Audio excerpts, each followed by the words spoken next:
please subscribe and don't forget to press the bell icon to get notified whenever we upload a new video. And staying with bad loans, what impact will the Supreme Court's order for a status quo on RBI's February 12 circular have on the debt resolution push?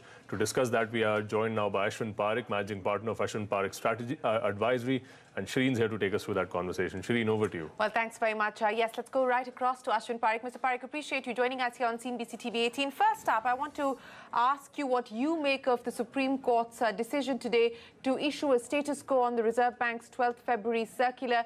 This has, of course, been a great controversial circular which has gone to many courts now, and the Supreme Court now basically pulling in all cases to itself, saying no action till November. Do you see this as a setback for the IBC process?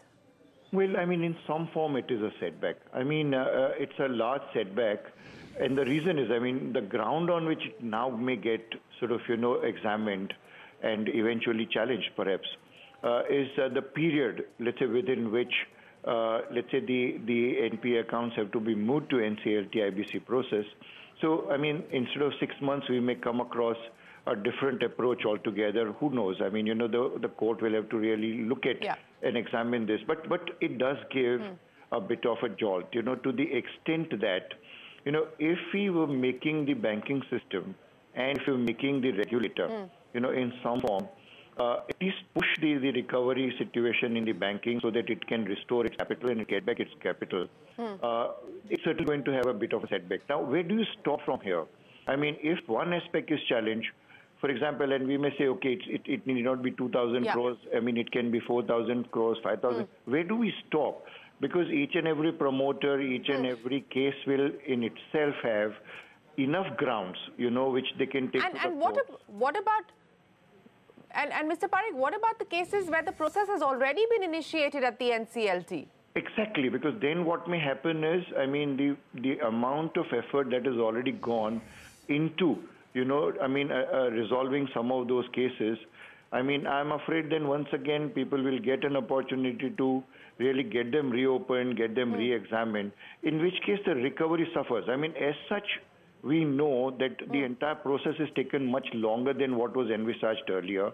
We were talking about resolving by December. We said the banking system should recover at least about 2 lakh crores, from out of that 4 lakh crore account, the first set of accounts which the RBI gave to the banking system. And the banking system is putting its best effort. The judiciary, I mean, the quasi-judiciary system is putting its best effort. Now, in that backdrop, a sudden change, for example, or a re-examination of the entire approach could certainly create, I mean, a big jolt, I mean, I must admit. It creates a big jolt. I want to get you to comment on what we're hearing from the banking secretary, sir. And this obviously in the context of what the Supreme Court has said. Now, the banking secretary is saying that the government expects huge recoveries in the second quarter of FY19, that promoters are willing to pay up outside the NCLT. Do you believe that from a government's perspective also, this is in fact something that they wanted? Because while they did go to the Allahabad High Court, the power companies moved the Allahabad High Court, it didn't go in their favor. What we are given to understand is that the government was also hopeful, at least the power ministry was hopeful, that some relief would have been provided to the power sector. And here, the Supreme Court has basically taken a sector agnostic approach and ordered a status quo across the board. So, the government also perhaps is breathing easier today. Well, I mean, it cuts across the whole thing in both ways. I mean, one, it may breathe easy, but at the same time, let's not forget that for the public sector banking, the government will be really required to bring the capital that the banking system will require to, I mean, even grow the economy for that matter. So, I mean, coming back to the basic issue, I suppose the 12th February circular, which challenged the earlier mechanisms. There were several mechanisms, including the S4A mechanism, the CDR mechanism, I mean, originally the SDR, as we then thereafter called it. Now, these were the mechanisms which were in some form or the other outside of the court or outside of the system in the sense that it was a play between the promoter and the financial lenders. Now, and then it was working in a slow manner. We wanted to give it a bit of a push. Now, if you want to give it a push, then it has to be converted into a program. if the program itself gets challenged, then we'll have to see what exactly happens now. I mean, in a situation like, hey, we can go back and restore the STR and NCDR mechanism or S4A mechanism for that matter, which is all outside of the courts, basically, you know. But once again, then in that case, the investigative agencies start, I mean, running after the bankers.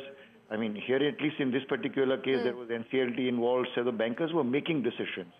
Now, we can go back to a situation where, once again, bankers may once again wonder whether they have to really make decisions or outside of the court arrangements. So you're basically saying, Mr. Parekh, that this has increased the degree of uncertainty that this sector was already faced with?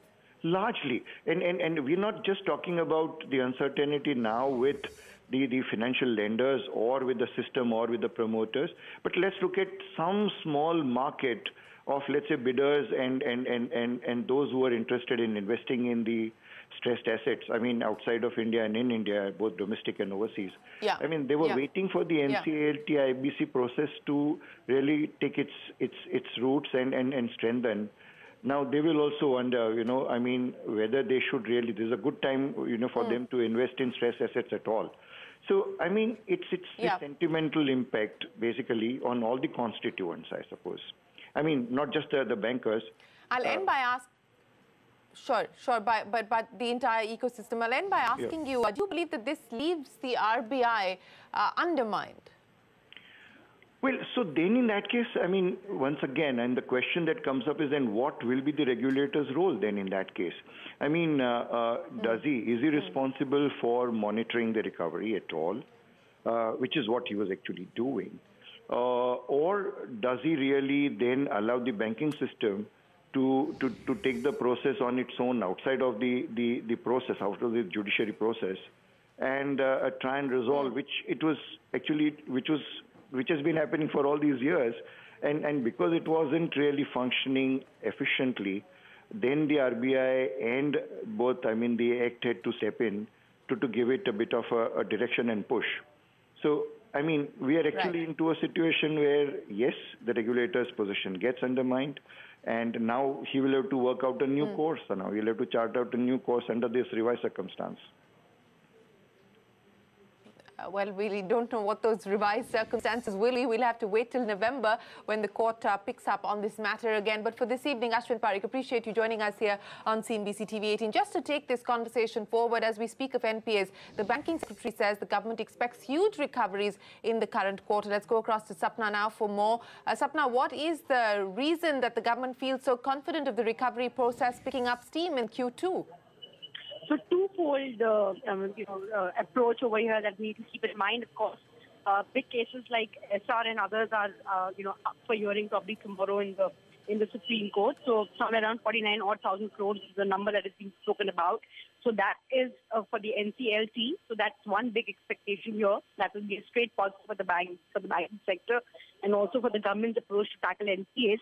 The second aspect, and this is outside the NCLT, is basically trying to make the DRTs more efficient and trying to ensure that whatever pendency of cases is there under the SAFESI laws, they are brought to the fruition. So very quickly on the DRT front, to make it more efficient and streamlined, basically they have increased, the government has notified the increase in the threshold limit for filing of cases in DRTs from 10 lakh rupees to 20 lakh rupees. That's one.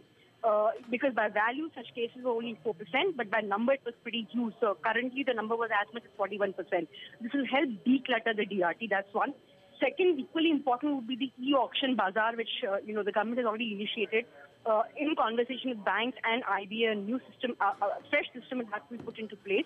Wherein the e-auctioning of properties will, bring everybody together. So be it under DRT or be it under SAFESI, this is going to be a common platform. Third, also bringing in the e-software modules for DRTs, just on the lines of all your other high courts and district courts, so that, there's a common database where people can come together and check the details. And last but not the least, even under SAFESI, for example, we get to understand around 10,000 cases have been pending by PSBs at least. So basically, instructions have gone out to the chief secretaries of various states, wherein they'll communicate to the district administration and make sure that, the seizure of properties is done within 60 days by banks. So that is basically going to expedite the process of kind of resolving outside NCLT. The value of such properties is that around is the 40,000 crores.